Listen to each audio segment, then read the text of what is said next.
Now, the other thing I want to show you about bonefish lines is tying a spliced loop in the back end of the braided core bonefish line.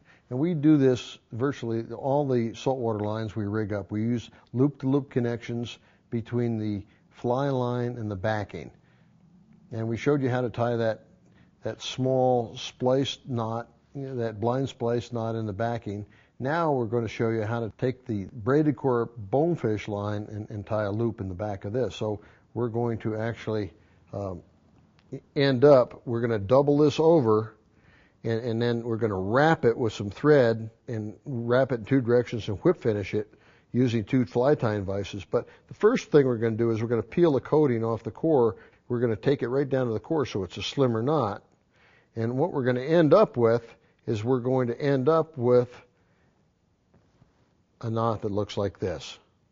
See how small this is? That's because we've peeled the coating off the core, and then we've doubled it back over, and we've whip finished a nice little, thread wrap on here, and we're going to do that right now. The first thing we got to do is we got to strip the coating, 6 or 8 inches of coating off this core. So I'm going to hold it tight in the fly tying vise, use some of that 30-pound backing that we've used before, loop it over the fly line just 180 degrees, get it down here 6 or 8 inches, and grab a hold of this tight and strip it back towards the eye. And do that 2 or 3 times and it'll start to peel the coating off. Now go all the way around 180 degrees. Grab both ends good and tight and strip it back towards the fly tying vise. And see how it peels it right off? You could just run it back and forth 2 or 3 times, smooth it up, and you're done. And that's peeled all that coating right off the core. You could take your finger and just peel it down so you make a nice connection there. Now, the trick in tying this loop is to use 2 fly tying vices, not just 1. Another thing you want to do, you want to leave about a half an inch or an inch of coating on the very end of the line, because we're going to double that back over and hold this in one fly tying vise and hold this end in the other. So I'm going to stick my other fly tying vise up here, get this all set, tighten the vices down so you're good and tight on the table. And I'm going to insert these 2 ends into this vise, tighten it down, not super tight, just tight enough that it'll hold it in place, and then run your loop over into this vise. So I actually take the vices and push them together a little bit, and the spring action will keep this nice and tight. Now, what I'm going to use to wrap with is just some white rod winding thread. I'm going to, for some demonstration purposes, I'm going to use D-size rod wrapping thread, some good broad D size. And lots of times when I'm doing it on my own, I'll use size A, which is quite a bit smaller than this, and it'll make a little bit smaller, thinner splice. And just cut off a piece of thread that's about, maybe 1.5 feet long, 2 feet long. The trick is starting this wrap. So I'm going to start out by the fly line. I'm going to wrap to my right, and then I'm going to stop and double back over and end up with a whip finish back by the fly line. So I'm going to start my wrap by just doubling the fly line over top of itself.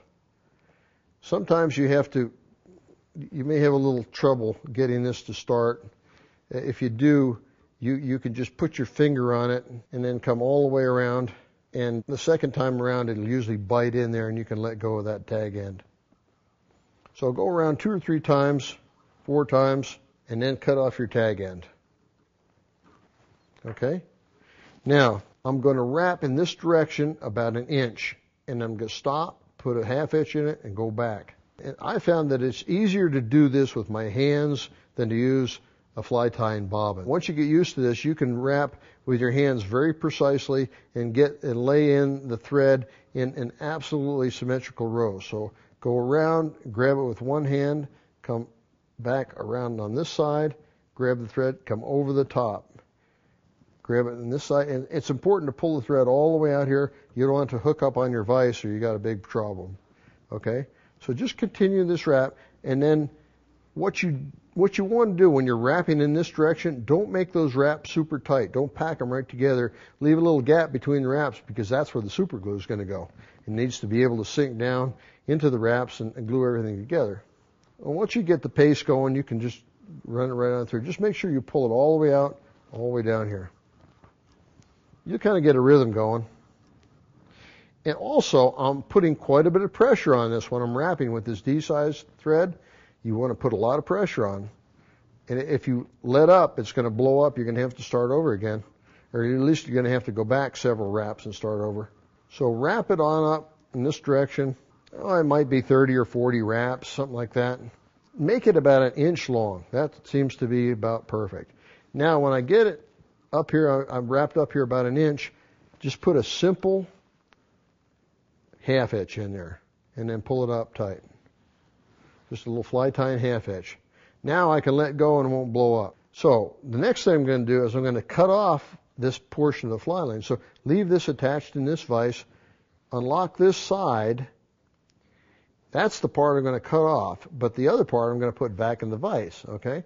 Keep it nice and tight. Now I'm going to take my clippers and I'm going to very carefully, I'm going to snip this off at an angle. See how I'm doing that? Don't cut it off that way. Cut it off at a little bit of an angle. That makes it a nice taper to wrap over. Now, the next step is super glue. Good old Zap-A-Gap. Just put about a drop of Zap-A-Gap and work it back and forth. You don't want to put too much on here. You don't want it flying all over the place. Just 1 drop is good. The Zap-A-Gap will penetrate the thread and cement everything together. Now, when I wrap back in this direction, make those wraps tight, right tight together. If you're like me and you've got to use some magnifiers, some glasses, you might want to get out some higher power ones to do this because you want to get those wraps tight together, but you don't want them to overlap. It's not that tough. It's pretty easy to do once you get the hang of it. And if you're wrapping back along and you got a little bit of a glob of super glue, just stop, dab it off with a paper towel, and start again. This whole process needs to be completed in a couple of minutes, though, because if you let the super glue set up, you've lost the effectiveness of it. So make sure you get this all done in a fairly short amount of time. Now, when I get to the end, I'm going to extend up onto the fly line, the portion that's not been stripped off. So I'm going to keep wrapping, and now I'm going to wrap it up onto the fly line a little bit. Now, here comes the tricky part. Take and wipe off the excess super glue. All I've got to do now is whip finish this and I'm done. But this is the tricky part, making the whip finish. And to do that, you're going to go, I like to go back up in here above the portion that I've had the cement, okay? And go back up in here and you're going to wind through this loop about 6 times. See, I'm doing this through the inside of the loop. So come around and grab it in your thumb and forefinger, pick it up. Do this about 6 times. 3, 4, 5, 6. It helps if you use a little bit more thread than I have here. I'm going to get it done, though. Now, once you get that, again, I've got this good and tight on this end. And I'm going to lay the thread across here and then pick it up. So now I'm going to wind over it. Now, every time I wind in this direction, it's going to unwind up here. So when I'm winding clockwise here, it's going to unwind up here, see?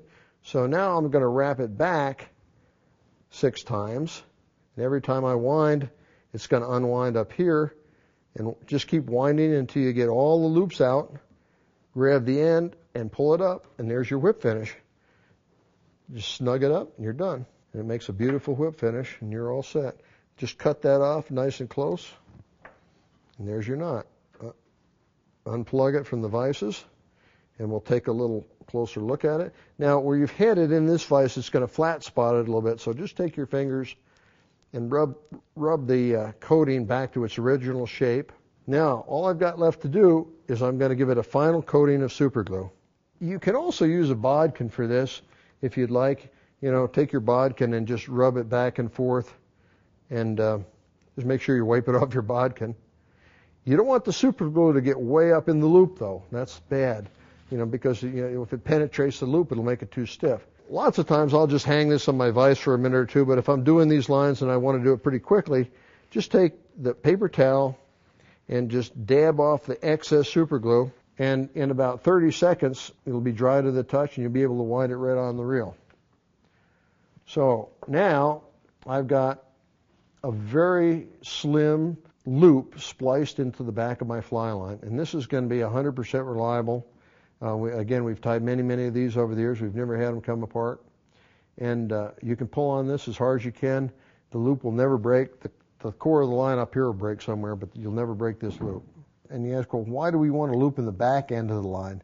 Well, remember we tied that really nice little slim blind splice loop in our backing? Now, it's very easy to loop the fly line to your backing. So, we've got the loop in the backing, and just run the loop through, take my fly reel, my bonefish reel, pass it through the loop, back over, and pull the loop together, and just squeeze down with your fingers and pull it up tight so that everything comes up very, very neatly, and you have the same amount of pressure on both sides. Now you've got a 100% knot strength connection between the backing and the fly line. If your backing's 20 pound, you're going to have a 20 pound connection here. If we were to tie the backing into the fly line with a needle knot or a nail knot, that would reduce the strength of the backing substantially. In other words, if I was using 20 pound backing and I tied it into the fly line with a needle knot or a nail knot, I brought the strength all the way down to 12 or 13 pounds. But by using a loop-to-loop connection, I'm retaining that 20 pound strength between the fly line backing and the fly line. And it's also a very easy way to change lines. Lots of times when we're out fishing and you're fishing a bonefish line, the bonefish will take off, run across the flats and run through some coral and just shred the heck out of your line, and you need to change lines. So now you can do it without having an extra spool. All you got to do is very quickly peel the floating line off your reel, yank on this loop a little bit, loosen up the loop-to-loop connection, take your reel, run it back through, pull the loops apart, take your brand new line, slap it on there, you got it all done in 5 minutes. So that's why I like to use a loop-to-loop connection on all the saltwater lines.